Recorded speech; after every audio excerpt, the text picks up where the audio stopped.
Hello everyone, कैसे हैं आप सब। तो आज हम लेक्चर 3 स्टार्ट करेंगे और लेक्चर 3 है आपका मूवमेंट एंड लोकोमोशन से। तो थोड़ा सा लेक्चर 2 को रिकॉल करते हैं कि लेक्चर 2 में हमने उस दिन कहाँ पे फिनिश किया था कि बोन से मसल जुड़ी हुई थी, मसल के अंदर फेसिकल्स थे, फेसिकल के पास बहुत सारी मसल सेल थी और एक मसल सेल को हम निकाल के लाए थे और उसके अंदर हमने क्या देखा था, मायोफाइब्रिल। और उस मायोफाइब्रिल के अंदर फिलामेंट्स थे और किस चीज़ के फिलामेंट थे, एक्टिन एंड मायोसिन के। तो क्यों ना हम मसल सेल का एक डिटेल स्ट्रक्चर देख ले, क्योंकि आगे हमें कॉन्ट्रैक्शन पढ़ना है। Y contraction? कॉन्ट्रैक्शन का मतलब क्या है, कोई सेल रिलैक्स फेज में है, मान लीजिए ये सेल है, ये रिलैक्स फेज में है, अब हमें इसमें कॉन्ट्रैक्शन कराना है। तो कॉन्ट्रैक्शन कराएंगे तो ये ऐसे क्या कहते हैं, ये कॉन्ट्रैक्ट कर जाएगी, ये साइज में छोटी हो जाएगी। तो कॉन्ट्रैक्शन पढ़ने के लिए हमें मसल सेल की डिटेल स्टडी आनी चाहिए। तो हम स्टार्ट करते हैं मसल सेल से, ठीक है। मसल सेल जिसका दूसरा नाम मायोफाइबर भी होता है या मसल फाइबर। तो हमने एक मसल सेल को निकाल लिया, ठीक है। फेसिकल के अंदर से एक मसल सेल लाए थे और मसल सेल को हमने एक डिटेल स्टडी के लिए निकाला, ठीक है। तो मसल सेल के अंदर बेटा देखो क्या क्या है। सबसे पहले तो हम आउटर से इनर की तरफ चलेंगे।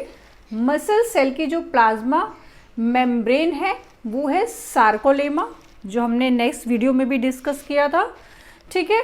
इस सार्कोलेमा में कुछ कुछ डिप्रेशन है, दिस इज लाइक डिप्रेशन, जिसको हम बोलते हैं इन्वेजिनेशन ऑफ सार्कोलेमा। मतलब कि जो सार्कोलेमा की लेयर है जो कहीं कहीं जो धसी हुई है, डिप्रेशन है, इसको हमने नाम दिया है टी ट्यूब्यूल का। हालांकि ये नहीं है तुम्हारे एनसीईआरटी में, बट थोड़ा बहुत तो डिटेल चलती है। टी ट्यूब्यूल, ठीक है। इसी अंदर की तरफ जब आएंगे, टी ट्यूब्यूल से अटैच हैं हमारे sarcoplasmic reticulum. These are sarcoplasmic reticulum. Sarcoplasmic reticulum exactly क्या करता है, स्टोरेज करता है। किसका स्टोरेज करता है? कैल्शियम आयन का।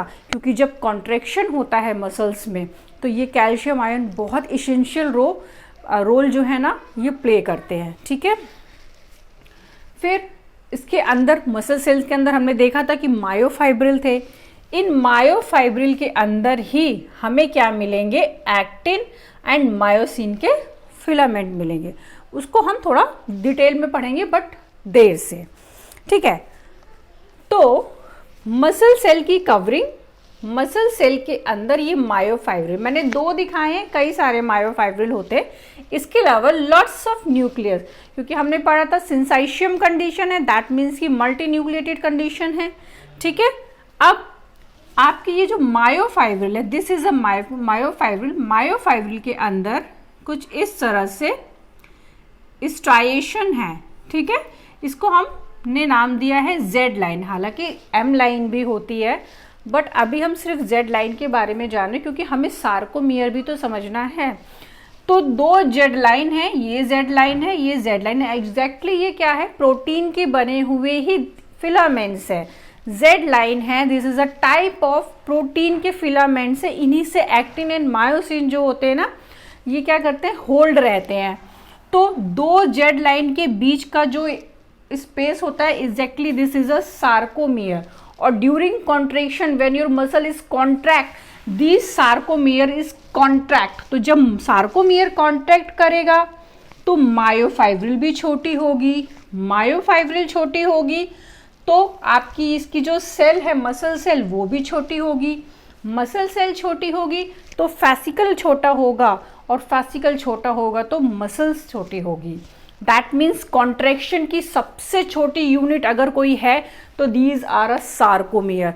आपकी एनसीईआरटी में एक लाइन डिटेल करी हुई है कि functional unit of contraction is a sarcomere. That means कि हमें इस जेड लाइन के, दोनों जेड लाइन के बीच का जो स्पेस है, इसको हम सार्कोमियर। इस सार्कोमियर में भी कई तरह के बैंड्स होते हैं, कई तरह के जोन होते हैं, I band, A band, H zone. तो इसको भी हम थोड़ा डिटेल में बाद में पढ़ेंगे, ठीक है। इसके अलावा बहुत इंपॉर्टेंट चीज़ जो होती है, मसल सेल में दोनों तरफ मायोफाइब्रिल जो है ना, ये यहाँ पे डिस्ट्रोफिन प्रोटीन से जुड़े रहते हैं। Dystrophin is a special protein जो क्या है, कॉन्ट्रैक्शन में हेल्प करता है। एक जीन होता है जो डिस्ट्रोफिन प्रोटीन बनाता है। इसके बारे में हम लोग ने जब जीन ह्यूमन जीनोम प्रोजेक्ट पढ़ा था तो इस जीन के बारे में हमने डिस्कस किया था कि जो डिस्ट्रोफिन प्रोटीन होता है, these are a largest gene, क्योंकि इसके पास 2.4 मिलियन बेसेस होते हैं। अदर जो एवरेज जीन होता है वो 3000 बेस रखता है, बट जो डिस्ट्रोफिन जीन होता है वो लार्जेस्ट जीन होता है ह्यूमन बॉडी में, और इसमें 2.4 मिलियन जो होते हैं वो बेसिस होते हैं। तो ये डिस्ट्रोफिन प्रोटीन है ना, अगर इसके मस्कुलर डिस्ट्रॉफी वाले केस में क्या होता है, एक डिजीज़ होती है, जेनेटिक डिजीज़ होती है मस्कुलर डिस्ट्रॉफी, तो वहाँ क्या होता है, ये डिस्ट्रोफिन प्रोटीन नहीं बन रहा होता क्योंकि वो जीन ही लैप्स होता है। उसमें क्या होता है, जनरली म्यूटेशन हो गया किसी तरह का, ठीक है, लाइक पॉइंट म्यूटेशन हो गया, किसी भी तरह का कोई म्यूटेशन हो गया तो वो जीन लैप्स होता है, ठीक है। तो जब वो जीन नहीं होता है तो वो डिस्ट्रोफिन प्रोटीन नहीं बनाता। और ये डिस्ट्रोफिन प्रोटीन क्या करता है, देखिए, ड्यूरिंग कॉन्ट्रैक्शन जब ये सार्कोमियर, दिस सार्कोमियर की जो जेड लाइन है ये छोटी हुई, तो ये मसल भी सिकुड़ के ऐसे छोटी होती है, तो दोनों तरफ ये डिस्ट्रोफिन जो प्रोटीन होता है वो मसल को होल्ड करके रखता है, ठीक है। अब इन केस अगर ये चीज़ नहीं होगी, अगर ये प्रोटीन नहीं होगा डिस्ट्रोफिन, तो मायोफाइब्रिल जो है ना वो यहाँ पे अटैच नहीं, तो उस केस में मस्कुलर डिस्ट्रॉफी हो जाती है। मस्कुलर डिस्ट्रॉफी मोस्टली क्या होता है, मांसपेशियाँ जो होती है ना उनमें ऐठन हो जाती है, पर्टिकुलर कॉन्ट्रैक्शन नहीं होता है। भैया कहाँ से कॉन्ट्रैक्शन होगा, मसल फाइबर को पकड़ने वाला प्रोटीन जो कि मसल को की जो प्लाज्मा मेम्ब्रेन है उसको होल्ड करके रखता है, ये मान लो यहाँ से लैप्स हो जाए, अब ये कितना भी कॉन्ट्रैक्शन कर ले, मान लो डिस्ट्रोफिन प्रोटीन नहीं बना, जीन लैप्स हो गया, म्यूटेशन हो गया, पॉइंट म्यूटेशन हो गया, किसी भी तरह का म्यूटेशन हो गया, ठीक है, तो क्या होगा, अब ये कितना भी कॉन्ट्रैक्ट, ये तो कॉन्ट्रैक्ट कर रही है लेकिन इसको पुलिंग करके कौन लाएगा, तो डिस्ट्रोफिन प्रोटीन नहीं होने की वजह से यहाँ पे पुलिंग फोर्स अप्लाई नहीं होता है, और मस्कुलर जो है वो कॉन्ट्रैक्शन जो है उसकी वजह से मसल सेल जो है वो छोटी नहीं होगी, मसल सेल छोटी नहीं होगी तो फासिकल छोटा नहीं होगा, फासिकल छोटा नहीं होगा तो आपकी मसल सेल नहीं छोटी होगी, तो कॉन्ट्रैक्शन का कोई फायदा नहीं।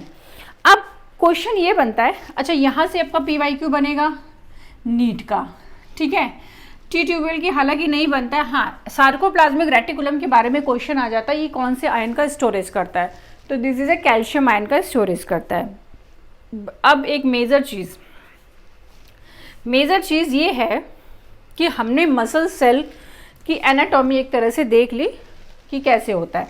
यहाँ मैंने 2 मायोफाइब्रिल बनाए कि हालांकि कई सारे मायोफाइब्रिल होते हैं।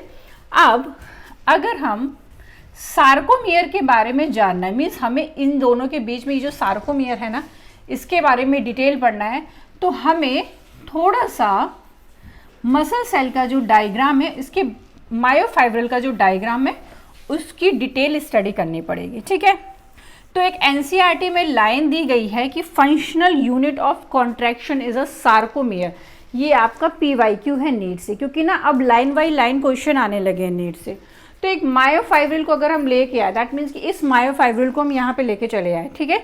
अब इस मायोफाइब्रिल की स्टडी करें, इसके पास क्या क्या है, इस मायोफाइब्रिल के पास है जेड लाइन, ठीक है, plus M line, Z line and M line.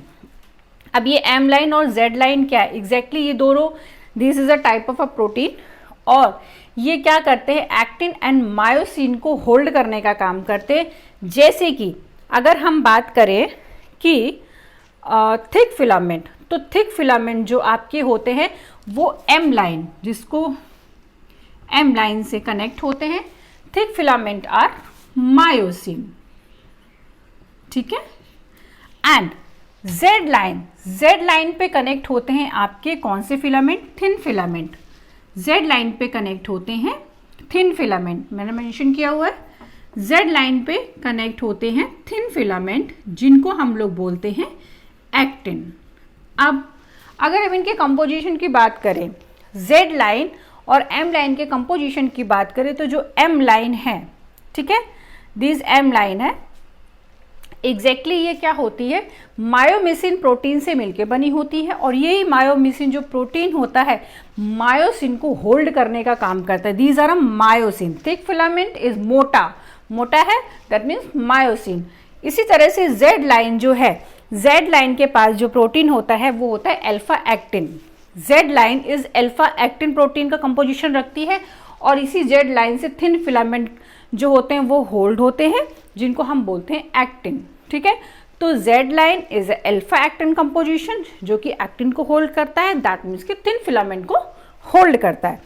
ये तो हो गए आपके एक्टिन एंड मायोसिन कहाँ पे है। ठीक है, एम लाइन पे मायोसिन है एंड जो आपकी जेड लाइन है उस पे है एक्टिन।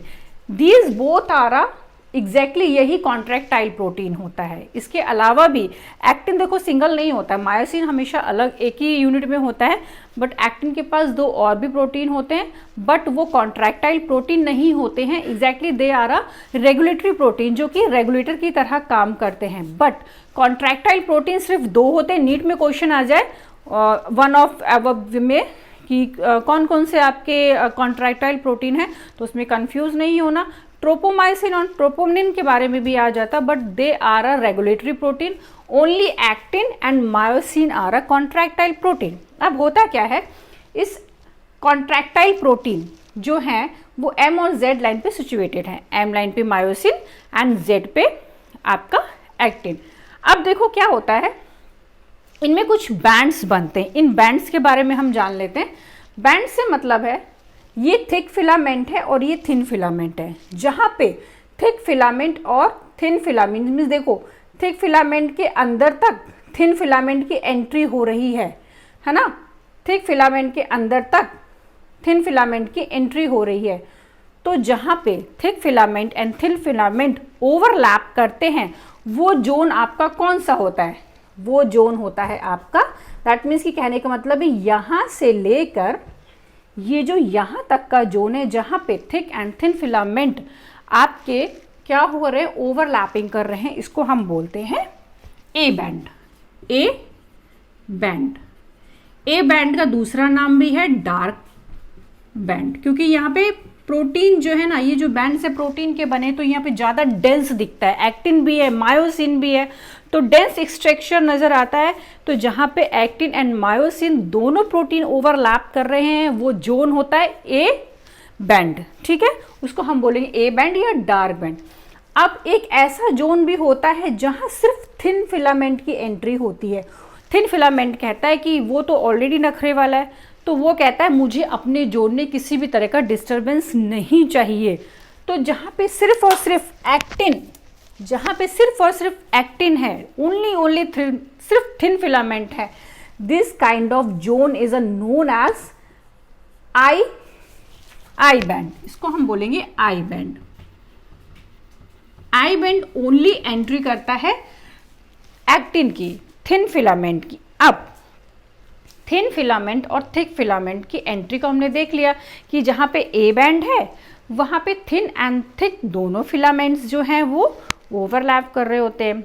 जहाँ पे आई बैंड है वहाँ पे सिर्फ और सिर्फ thin filament which is a actin only वो प्रेजेंट होता है। अब कभी कभी क्या होता है, जो मायोसिन है उसको भी ईगो की प्रॉब्लम आ जाती है। वो कहते हैं मुझे भी एक सेपरेट जोन चाहिए, तो वो अपना एक जोन बनाएगा। अब अगर ये वाला स्पेस देखो जहाँ पे ना थिन फिलामेंट है, यहाँ पे ओनली थिक फिलामेंट है, only thick filament, there is a no thin filament, किसी भी तरह की ओवरलैपिंग नहीं है, सिर्फ मायोसिन प्रेजेंट है, उसको हम बोलेंगे H zone. H zone exactly ये एक दूसरे से सिर्फ डिफरेंस के लिए हैं। बाकी समराइज केवल ये है कि एक्टिन एंड मायोसिन जहाँ बैंड बना रहे हैं, जहाँ पे ओवरलैप कर रहे हैं, दीज आर ए बैंड। ठीक है, जहाँ पर ओनली एक्टिन है, ओनली थिन फिलामेंट है, there is a no overlapping of myosin, this kind of band is a I band. I band का दूसरा नाम जो है वो लाइट बैंड भी है। ठीक है, ठीक है। अब भैया मायोसिन को भी गुस्सा आ गया। मायोसिन कहने लगा अगर एक्टिन अपना सेपरेट बैंड बना सकता है तो मैं क्यों नहीं। तो फिर मायोसिन भी कहता है जहाँ पे बिल्कुल भी टच ना करे एक्टिन, वहाँ पे मुझे भी एच जोन दे दो। तो these are H zone, there is a no overlapping, only myosin is a present. अब बैंड बन गए अलग अलग। ठीक है, अब मेजॉरिटी क्या हो रही है, देखो ए बैंड हो गया, आई बैंड हो गया, नीट में क्वेश्चन कहाँ से आएगा, व्हाट अबाउट सार्कोमियर। ये आपको पता है कि दो जेड लाइन के बीच का जो स्पेस है, दो जेड लाइन के बीच का जो स्पेस है इज नोन एज सार्कोमियर। दो जेड लाइन के बीच का जो स्पेस है दीज आर सार्कोमियर। ठीक है, अब कहेगा कि एक सार्कोमियर कितना होता है, नीट का क्वेश्चन है कि वन सार्कोमियर कितना है, तो one sarcomere is equal to, एक सार्कोमियर कितना है, half I plus 1a plus half I. मतलब कि एक सार्कोमियर कितना होता है, आधा आई बैंड ले लो, एक ए बैंड ले लो और एक आधा आई बैंड फिर से ले लो, तो one sarcomere is equal to half I plus 1a plus half I. तो ये बेटा नीट का क्वेश्चन है, आपका PYQ है। तो क्वेश्चन यहाँ से बनते हैं, पूछेगा कि एक सार्कोमियर कितना होता है, one sarcomere is equal to half I 1a plus half I. ठीक है, आई होप मायोफाइब्रिल जो है आपको वो समझ में आ गया होगा। अब यही सार्कोमियर है ना, ये सार्कोमियर ये कॉन्ट्रैक्ट करेंगे, ये कॉन्ट्रैक्ट करेंगे, तो कॉन्ट्रैक्ट करते कैसे एग्जैक्टली, मायोसिन जो है, मायोसिन वो एक्टिन के साथ ओवरलैपिंग करता है, स्लाइडिंग फिलामेंट थ्योरी काम करती है, जहाँ पे ये जो मायोसिन है वो एक्टिन के ऊपर आ जाते हैं और क्रॉस ब्रिज बना लेते हैं। ठीक है, तो जब मायोसिन एक्टिन के ऊपर आया तो ये फिलामेंट छोटे हुए, तो जब फिलामेंट छोटे हुए छोटे छोटे, तो ये जो जेड लाइन है ये भी सिकुड़ जाएगी। तो इसी तरह से पूरी मसल में कॉन्ट्रैक्शन हो जाएगा, like this is a myosin, this is a actin. तो मायोसिन एक्टिन के ऊपर स्लाइड करता हुआ, फिलामेंट्स करता हुआ, ऐसे स्लाइडिंग फिलामेंट थ्योरी काम करती है, इस तरह से आ जाता है और इन दोनों के बीच में क्रॉस ब्रिज बन जाते हैं। इस जो पूरा ये जो घटनाक्रम होता है ना, इंसिडेंस होता है, इसमें कई सारे जो हैं आपके जो प्रोटीन है वो पार्टिसिपेट करते हैं। तो उसके बारे में हम पढ़ेंगे नेक्स्ट वीडियो में। तो हम डिटेल स्टडी के पहले करेंगे एक्टिन की एंड मायोसिन की। तब तक के लिए थैंक यू।